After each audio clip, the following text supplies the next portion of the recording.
पूतना बद जब सुना कंस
समझ न पाए लेके उड़ा है आकाश मार्ग में।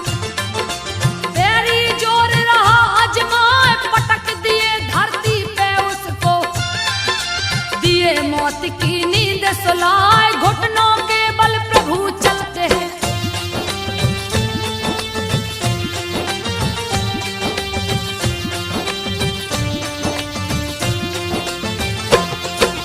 घुटनों के बल प्रभु चलते हैं, मुख पे दही कलेप लगाए मीठी तोतली बातें करते। गैया की पूछ पकड़ झुल जा, एक दिन रात में चांद को देखा। यशोदा से बोले झुंझलाए माता मुझको चंदा मंगा दो, कितना सुंदर रहा दिखाए सुन के बातें श्री हरि की। चंदा मन ही मन मुस्काए पानी परात में भर के लाई, उसमें चंदा दी दिखलाए हाथ परात में डाल प्रभु ने।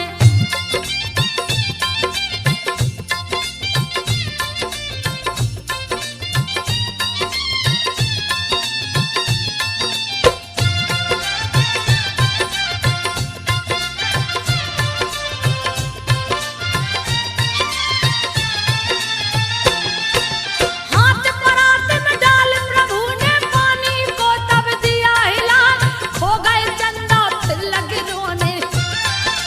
मैया दो चंदा मंगवाए खेल देख के श्री हरि का। चंदा उतर के अंगना में आए अनेक तरह की लीला करके, दूध दही माखन को चुराए रोज उलेहना ग्वाले गोपे। यशोदा जी को रहे सुनाए माता जी से कान्हा कहते, मैया में नहीं माखन खाए गोप गोपियां पड़े हैं पीछे।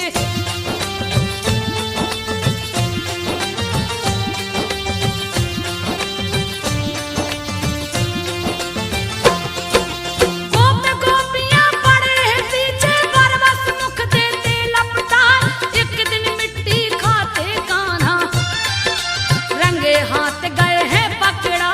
मुंह खोल के लगी देखने, मुख में तीनों लोक दिखाए। ज्ञान हो गया यशोदा जी को, अपनी गलती पर पछताए। बालक नहीं ये श्री हरि है, तीनों लोक रहे दिखलाए। ग्वाल बाल संग गाय चराने, श्री हर वन उपवन में जाए। क्रोधित कंस ने बकासुर को,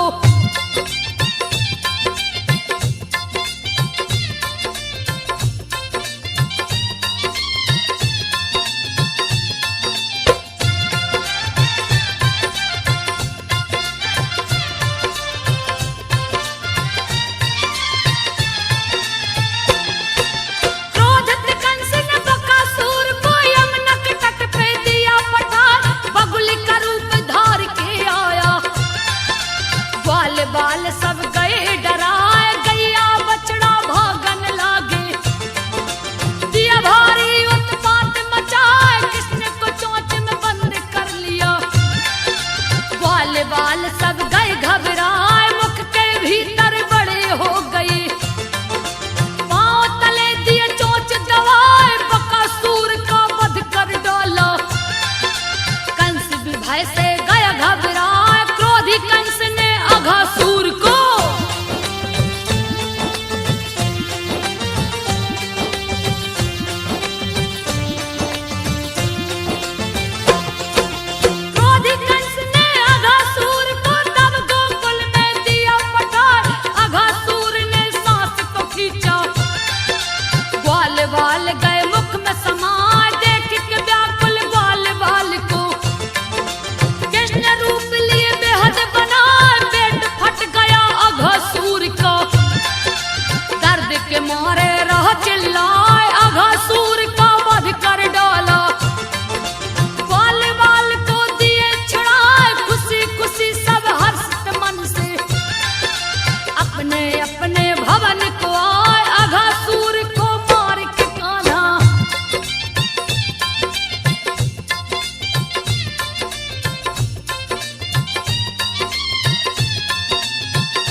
चतुर्भुज रूप बना, चोरी के पाप से बचने को ब्रह्मा कृष्ण की स्तुति रहे सुना, बोले जय हो कृष्ण कन्हाई।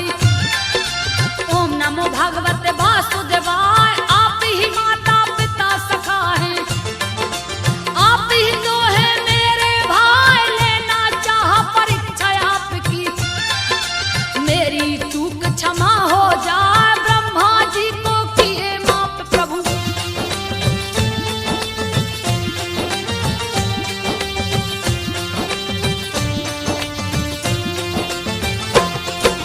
ब्रह्मा जी को किए माफ प्रभु, ब्रह्मा मन ही मन मुस्कान, ले परीक्षा निज धाम को चल दिए, हरि चरणन में शीस झुकाए, 8 बरस के हुए कृष्ण जी। गैया चराने वन में जाए, गैया को छोड़ के गेंदे खेलत, प्रभु जी यमुना तट पे जाए, उधर ही जाते गेंद खेलने, जिधर न कोई डर से जाए, इधर उधर है गेंद फेंकते, कभी मिलता कभी जाता भुलाए, कालिया नाम है बड़ा भयानक।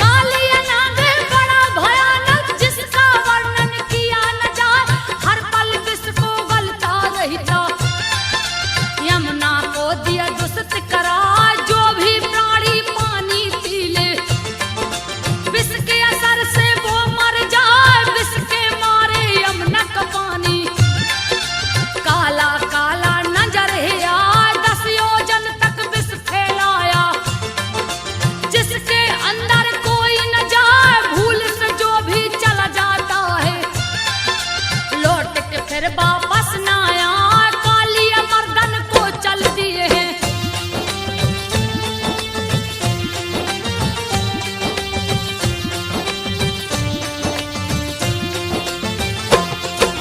गेंदगिरी यमुना में जाके, कालिया जिसमें डेरा जमाए, उसके विष से यमुना का पानी 10 कोस तक खोलत जाए, कूद पड़े हैं जिसमें कन्हैया,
हरि ने उसको समझाया यमुना नदी छोड़कर तुम जाओ।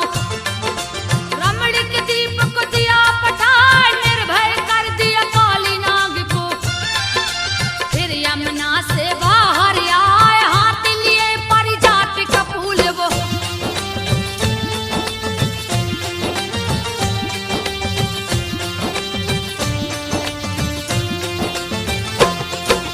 हाथ लिए परिजात का फूल वो, ब्रजवासी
कृष्ण जी रहे बतलाए, बिन अग्नि ना दूध ओटेगा।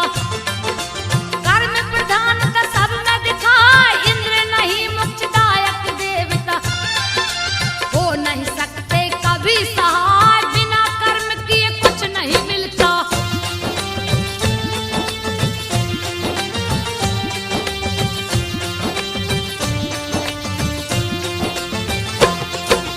बिना कर्म किए कुछ नहीं मिलता, श्री कृष्ण जी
गोवर्धन पास में आए, ब्रह्मा रुद्र भी जिनको पूजते, श्री हरि जी जो कहलाए, इंद्र के गर्व को हरण किए हैं।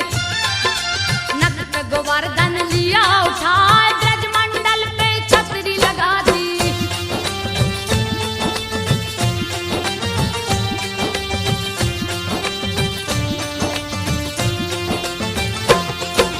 ब्रजमंडल पे छतरी लगा दी, सबको लिया वहीं बुलवाए, इसी के नीचे सब कोई रहिए। श्री कृष्ण बोले समझाए, किसी को कोई कष्ट रहो ना। ब्रजवासी सब देख चिहाए, चक्र सुदर्शन छोड़ दिया है। जो वर्षा को रोकने जाए, एक बूंद जल गिरा न ब्रज में। देख इंद्र जी गए घबराए, सबको आनंदित देख यशोदा। कहने लगी गोपति से जाए, 7 बरस का मेरा कन्हैया।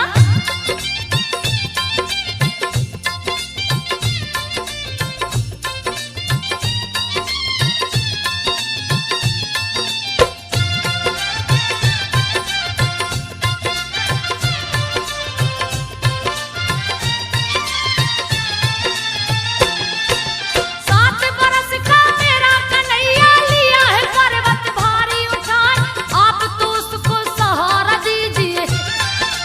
बात को सुनिए ध्यान लगाए, 4 दिन होने को आया, अन्न का दाना खाया ना।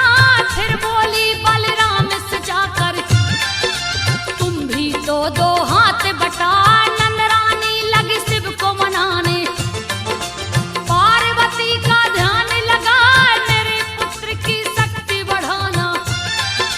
सुनकर दाऊ रे समझाए, चिंता करो न तनक भी माता।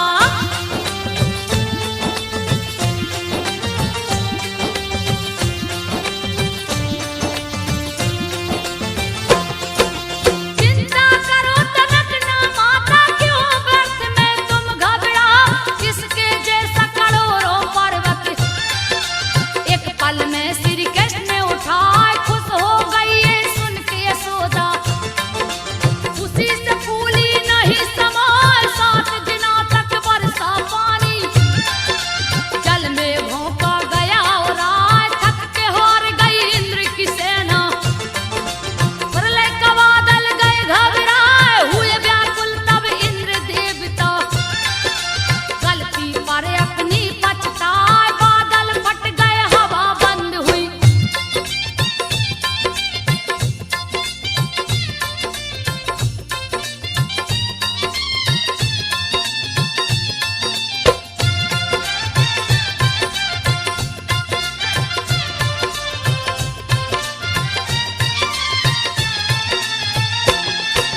बादल फट गए, हवा बंद हुई। ब्रजवासी सब देख हर्षा, ज्यों का त्यों रख दिया गोवर्धन।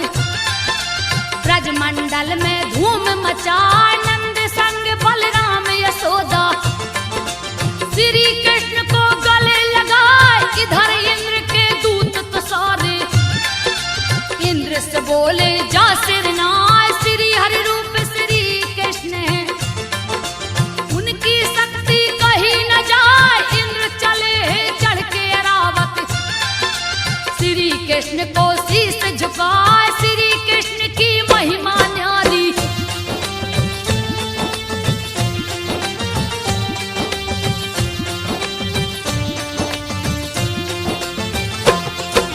श्री कृष्ण की महिमा न्यारी।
पे दिया लात चलाए बल